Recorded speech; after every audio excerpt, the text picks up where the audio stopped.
Good morning, everyone. It's Monday, December 29th. Only 2 more days left in this year, 2025. I am your host, Tim Coger. It's new every morning, and it certainly is. God's blessings, God's provision. Your life is different every morning. And this morning, you're going to share a little bit with me. Once again, I am the host, Tim Coger. I will get started in just a minute, but we'll just try to kind of ease into the Monday. I mean, after all, it's Monday morning.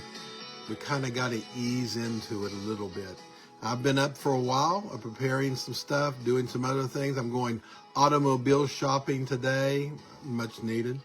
So I'll be doing that later on today. Lots of things going on in my life in all different kinds of directions and exciting things. I am very optimistic, and you will hear about optimism a little bit more later in this episode, this podcast. Good morning, everyone. I hope we have some morning warriors with us. I'm looking outside, which is right in front of me, above my desk, and it is cloudy. It's been cloudy for a lot of days. Very little sunlight, very little rain, although it has rained some overnight, I see. Still pretty warm out. It's going to be a kind of a central West Virginia kind of winter day, cool and rainy. We get a lot of that here. We're just on the edge of getting cold enough to snow, and we do get snow, but not near as much as you would if you drove an hour in multiple different directions from here, where you get up to over 3,000 feet pretty quickly, and they get more snow than we do, and I'm okay with that, really. But anyway, good morning. It is a new week. This is the week after Christmas and the week before New Year's, or the week of New Year's. I don't know how you're going to celebrate. I'm probably going to celebrate at midnight by sleeping, snoring, whatever. Good morning, Sue. Nice to have you along. I got some interesting stories today. I think we're going to talk about some. We're going to talk about some things about eyes. And, I got a couple stories that eyes related, and just a few other things. And I got a quote at the end by Denzel Washington that I like. So anyway, I am looking forward to the day. Like I said, I am going to go automobile shopping today some. I need to buy something relatively soon. So if you listen to this podcast regularly, you know the transmission is going out in my work van. In fact, today I'm taking it to the repair shop to rebuild the transmission. So I still got trees in my yard. I mean, I'm going to start to work on that. I don't know about today because I'm automobile shopping, but over the next few days, start working a little bit more on that. Don't know what's going on in your life. Feel free to share. This is podcast number 46. So we're counting down really quickly to number 50. In fact, 50 may happen this week, if not certainly next week. Not really sure what I'm doing around New Year's yet, but I will announce it on here. I'll probably not do anything on New Year's Day, but I will, which is, Thursday, I think. So, but I may go ahead and do something on Friday, the day after, which I didn't do during Christmas. But anyway, lots of stuff going on in the world. I've found some things that interest me. Hopefully they'll interest you. So let's get started. The first story I have is the first smart glasses with hearing aids received FDA clearance. So these are glasses with hearing aids built in. Now here's a quote from the inventor. And I quote, "Groundbreaking open ear hearing solution seamlessly integrates into a pair of stylish smart glasses." So apparently, if I understand that right, these are hearing aids that are built into the glasses and they're not in your ears, because this says open ear. I can only assume that means it's in there. That's really interesting to me. I'm curious to see how it works, putting hearing aids in glasses instead of ears. I don't know. What do you all think? Stay tuned. As I get updates on that and learn more about it, I'll certainly update you on it. Staying a little bit with the eyes, glasses, scientists say they have found a new color. As many colors as we have in the world, they're telling us they've found a new one that's never been seen before by human eyes. Okay, let's continue the story.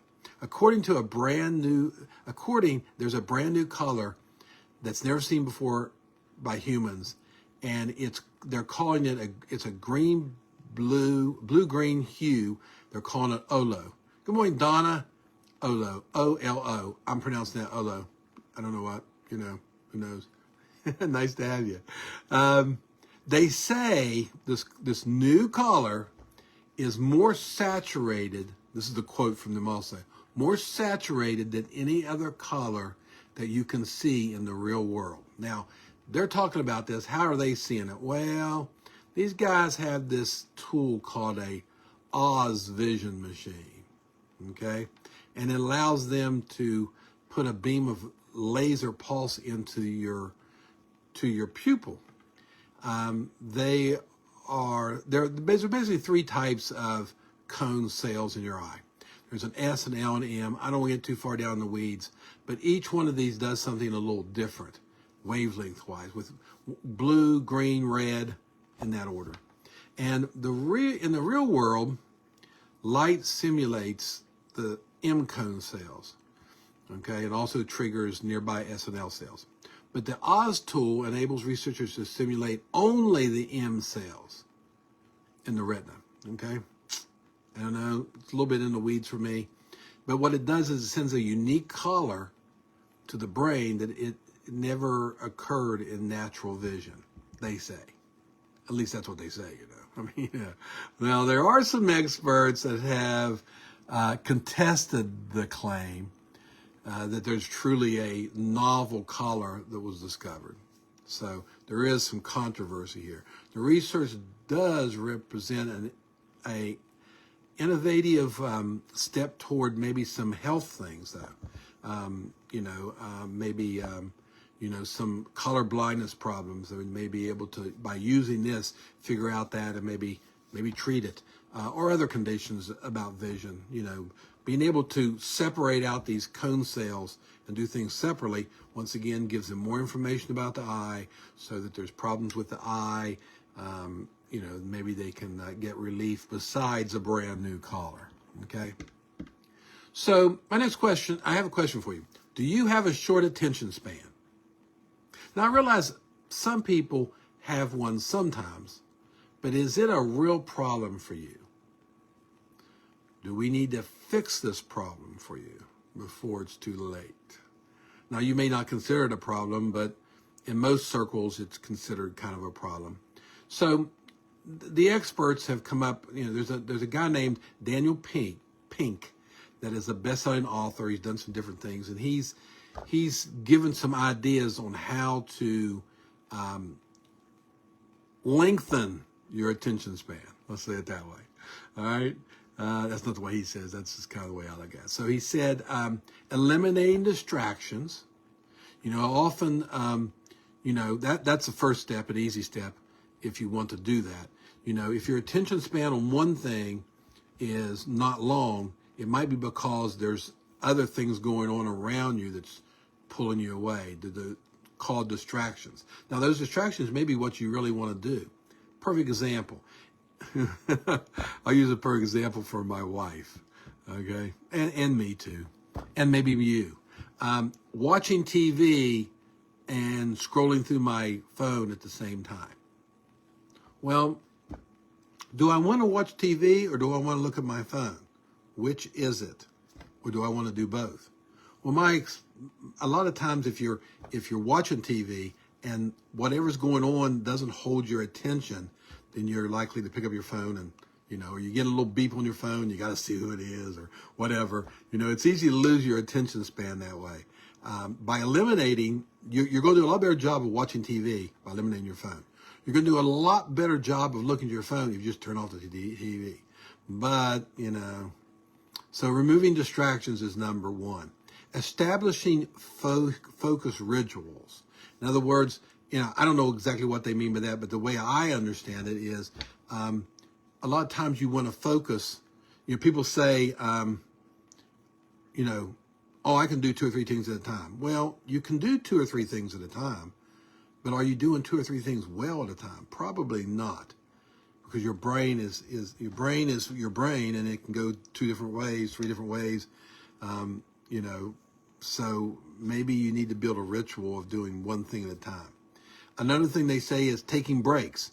Your attention span. They talk about when you're speaking to an audience, the attention span is so long. Now, some people's it's like 10 minutes.